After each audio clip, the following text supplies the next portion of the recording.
Oh, Lisa, let's be thorough this time, okay? We'll be on a long trip for 6 days. You've got plenty of time. Make sure you clean thoroughly. Looks like you can get plenty of housework practice. Go for it, Lisa. Understood. I will make sure to clean thoroughly. Several days later. Hey, what's going on? We can't get into the house. I figured as much. What does that mean? What is this, Lisa? What did you do? Explain. Where are you right now? What did you do while we were on vacation? My name is Lisa, a 30-year-old part-time housewife. I've been married to my husband Henry, who's 4 years older than me, for just under a year. You could say we're still in our newlywed phase. I had dreams of living a sweet life with just the two of us. That was the plan, until we got married. After deciding to get married, we purchased a house and started living together. At first, everything was going well, but then we ran into a problem. Lisa, what's for dinner tonight? Honey, what did we have for dinner last night? We had curry last night. It's summertime, so something light would be nice today. Something light, got it. The problem we encountered was that my in-laws started living with us without our consent. We never discussed living with my husband's parents. We bought the house intending to live there, just the two of us. And yet, without a word to me, my in-laws decided to make themselves at home. At first, they just came over and stayed on weekends, but it escalated and they brought their own furniture and started acting like it was their house. It'd be nice if my husband said something, but with him saying things like, Mom, are you feeling the summer heat? Are you okay? Dad too? I'm worried. I don't hold out much hope. I didn't realize until we got married, but my husband acts like a child in front of his parents. He has no opinions about his parents living in our house without our consent. I've tried talking to him about it when it's just the two of us. Hey, I didn't hear anything about your mom and dad moving in. Our house isn't big and we won't have enough rooms when we have a kid. What are we going to do about this? You need to explain and get them to move out. All my husband had to say was this. What are you talking about?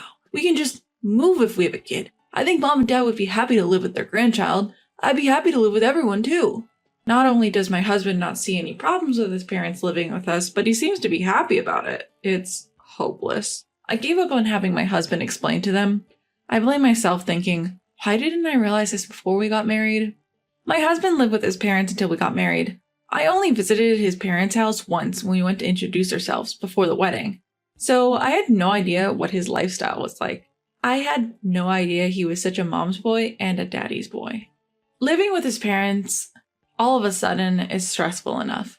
But there's even more piled on top of that. Hey, Lisa, there's nothing I can eat for dinner today. Can you make something else? Isn't fish, boiled vegetables, greens, and soup okay? I'm not in the mood for fish. I wanted meat today. My mother-in-law is acting like a princess. She's always had something to complain about, this or that. I don't have any meat right now. Oh, is that so? Let's order delivery then. My mother-in-law started ordering luxurious hors d'oeuvres, not the sort of thing one would usually order on a weekday. It's fine if she wants to splurge with her own money, but... hello. I'll take one of those luxurious hors d'oeuvres. Yes, you can charge it to the usual card. Huh? My mother-in-law had registered my card without my permission. At first, I was shocked, and I asked why she would do such a thing. Because everyone will eat if I order, right? It's everyone's food expense, so it's normal for you to pay, right? She said, brandishing her own theory. Sure enough, if my mother-in-law orders too much food, everyone has no choice but to eat it. I reluctantly eat as well. But why should it be taken for granted that I bear the entire burden? I can't understand my mother-in-law's thinking at all. And my father-in-law is quite a character too. If you're a wife supporting a family of 4, you have to prepare both meat and fish. Everyone might feel different, right? This is exactly why modern women are so...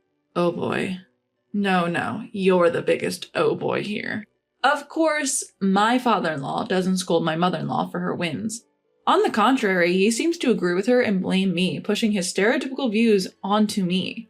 They are indeed 2 peas in a pod, I suppose. Modern people just can't do the simplest things, can they? It's a real problem. Good thing we have delivery. That's right. There's such a variety of delivery these days. I'd rather have delivery every day than Lisa's home cooking. My in-laws seem to enjoy making fun of me. Even though I'm covering their food and living expenses and even the money for this house, why should I be made fun of? Anger was bubbling up inside me, accumulating. Because my in-laws are in the house, I began to feel that being at work is better. Fortunately, my work was going well and there was talk of a promotion. I was asked if I wanted to be a project leader and I accepted both. I figured that if I kept busy, my stress from home would lessen. The days when I can't prepare meals have increased, and if my in-laws order delivery, it can't be helped at this point. I prioritized getting away from my in-laws. As a result, my overtime and weekend work increased, but I was lively because there was a sense of fulfillment. Just when I thought I could somehow manage, something happened. On Friday night, I came home after working overtime, and the house was completely dark. It was strange that my husband and in-laws weren't there. It's too early for them to be asleep. As I entered, wondering what was going on, I found a piece of paper on the table. It read, "We're going on a trip. We'll be back on Sunday." What? I hadn't heard anything about a trip.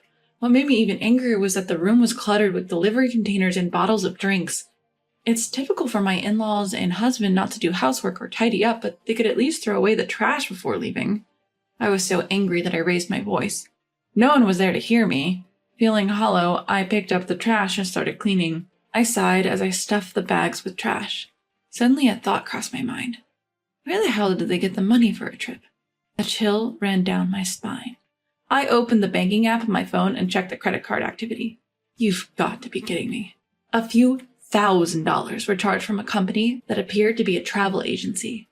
I tried calling my husband in panic, but there was no answer. Holding back my urge to throw the phone in anger, I decided to check my husband's social media accounts, and there it was. Beautiful beach. It's so pretty. A picture of a blue sky and beautiful beach. The people in the photo didn't look American. Could it be? Further snooping revealed that they were in Bali. I had never imagined they'd go on an international trip, and I felt drained. I hate to say it, but my husband's income is hardly substantial.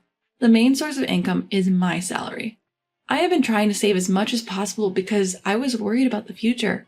That was until my in-laws came. The thought of my husband, along with his parents, using my money to have fun at a resort made my anger uncontrollable.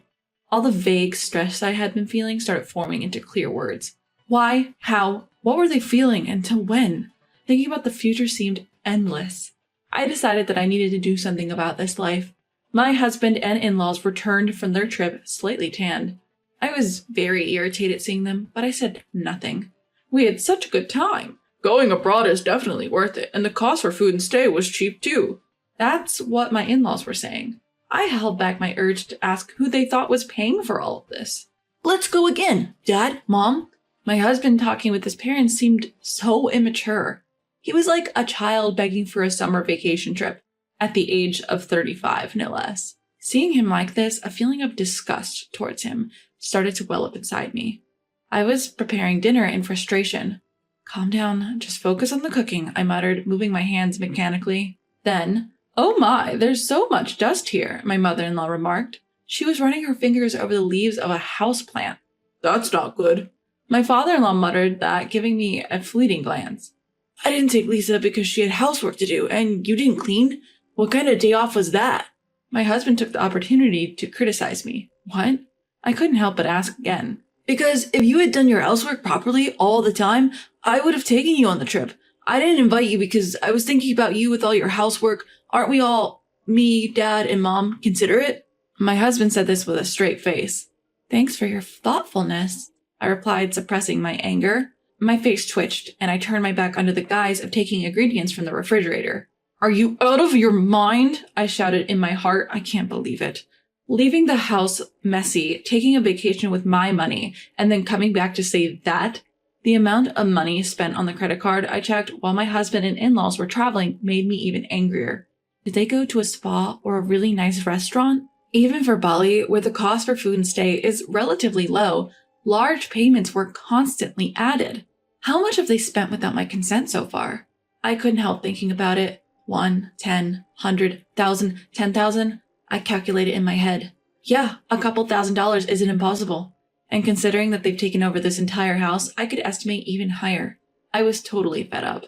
Once they got a taste of traveling with my money, my husband and in-laws started going on trips more frequently. My card is being used as a matter of course. But I didn't interfere. For several months, I silently observed the foolish acts of my husband and in-laws.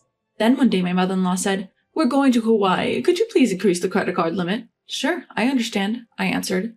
My mother-in-law is completely looking down on me. Does she think I'm some soldier who does whatever she says? Should I buy a new swimsuit? In her ridiculous age, she's flipping through a swimsuit brochure looking excited. Well, she's going to use my money anyway. Just you wait. I glared at my cheerful mother-in-law.